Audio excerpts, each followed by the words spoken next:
Hey, what's up? Wow, I found it. Dawn of the Dead. I remember I got this. I found this in a used bookstore in Pennsylvania back in the 90s. Uh, and always treasure this, but I'll tell you why at the end. Uh, Apparently, there was an adaptation made. This came out in 1978. So they had novelized this film, which was a very successful film. Uh, it's interesting looking through the stuff that's added. Of course, as you know, there's like so many different edits of the film. The Dario Argento edit, the original director's cut, which I actually like, which has a lot of stuff in it, and of course, this the version we used to always see the it was the HBO version, the one on video cassette, yeah, the theatrical release. And so there's a lot of just one of the things like thinking of that film, there is so much great dialogue in that film. Romero, like I said, Romero is seen as a horror director. He's not given enough credit as an action director. He's also not given enough credit in terms of like the dialogue. There's some great lines even in the other films. So, and yes, I am a fan of the second trilogy of Dead films. That's right, Diary of the Dead, Survival of the Dead, who everybody lambast, and of course Land of the Dead. I actually like all those films, but that's neither here nor there. It's interesting. I like the scene here. Of course, this is from the film, but talk about dialogue, right? I always thought this was really chilling dialogue. That's from the movie, right? When they talk to the priest, right? Uh, Many have died on these streets in the last weeks. In the basement of this building, you find them. Right? I'm using the cadence of the film, right? I have given them the last rites. Now you do what you will. You are stronger than us, but soon I think they be stronger than you. Yeah, right. That was like, I'm not. The dead walk, senores. We must stop the killing, or we lose the war, right? Remember from that? That was like really fucking, really heavy, man. I don't know. I think it is. Probably maybe the rest of you don't. Also, I like this scene, and this was I'm pretty sure I haven't seen it in a while.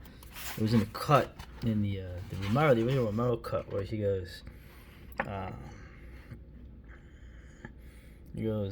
what is it? They ask it about family members, like who they're leaving behind, right? An ex-husband, Fran said without a trace of regret. An ex-wife, Roger said thoughtfully. How about you, Peter? What family are you leaving behind? Some brothers. I remember in the film, he's like, real brothers? Yeah, real brothers or street brothers? Both. I remember that. Yeah, Peter was great, man. They're all. I tell you, in the Romero films, you really do care about the protagonists. Maybe the third film is a little over the top, but Dawn of the Dead is always.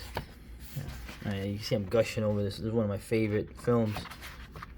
I want to read the part that is different in the. Is one of my favorite. I actually put this scene in a video. One of my favorite scenes is when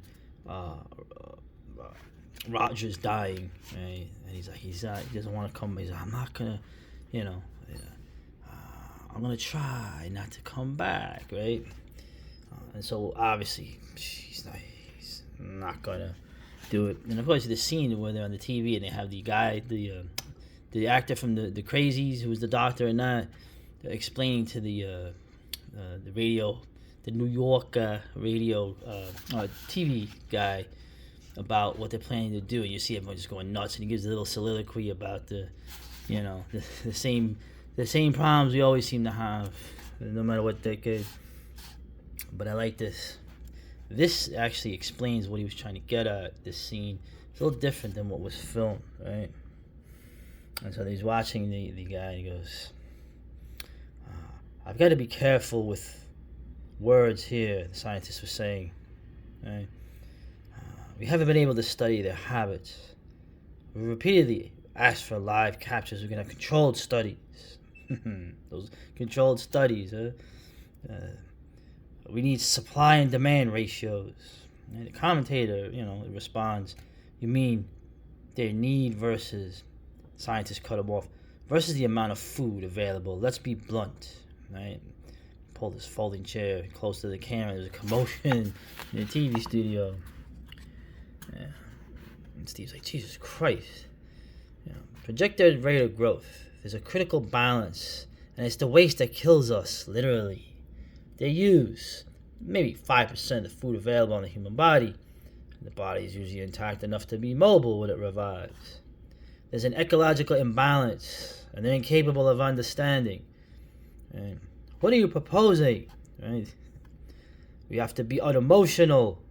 We have to provide countermeasures, or they can't control the rate of growth and consumption.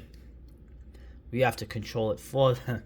It sounds like they're talking about economics or something. You're suggesting that we help them? By helping them in this case, we save ourselves. And of course, the people are like, the scientists looked around, hoping to get some support for his radical idea. And of course, everyone starts freaking the fuck out, yelling at him. I'm proposing that certain necessary measures be put into effect at once.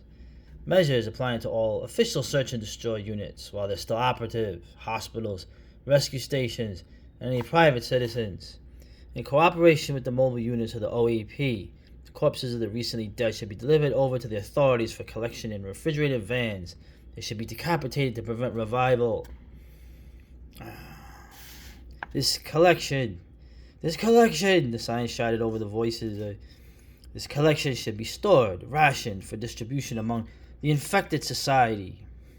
In an attempt to curb the senseless slaughter of our own society. Yeah. The dissection of the corpses can be carried out with respect for the dignity of the human body. The heads and the skeletons, whenever possible, could be identified and buried in consecrated ground. All hell broke loose in the studio.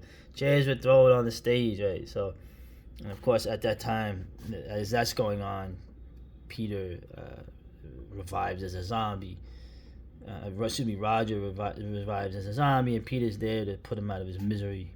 Yeah. We've got to remain unemotional, rational, logical, tactical, right? Yeah. Steve, they're crazy. Right? It's really all over, isn't it? Remember that? That scene, of course, right. Well, and here they have Fran crying, hysterically crying. So, I don't know. It's just interesting seeing how that scene was different.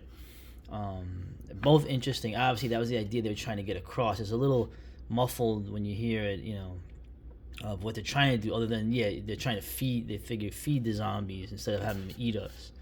So, but I thought that was cool. It was interesting. The Village Voice. Remember the Village Voice? Susanna Sparrow is probably a pseudonym. Helped George write it. Round it out. Apparently there is a Martin novelization. I like Martin a lot, but finding this was hard, and I just want to leave it with I told this story before. I was at a Fangoria convention. It was a long time ago, huh?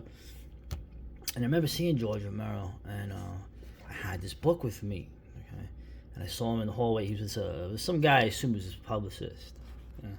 And I saw him. I said, "Oh man, Mr. Romero, Unfortunately, one of those autograph assholes got to him first, and he was like having George sign all this stuff, and the publicist was like, we gotta go, So, and I was just like, damn, I'm not gonna get this signed.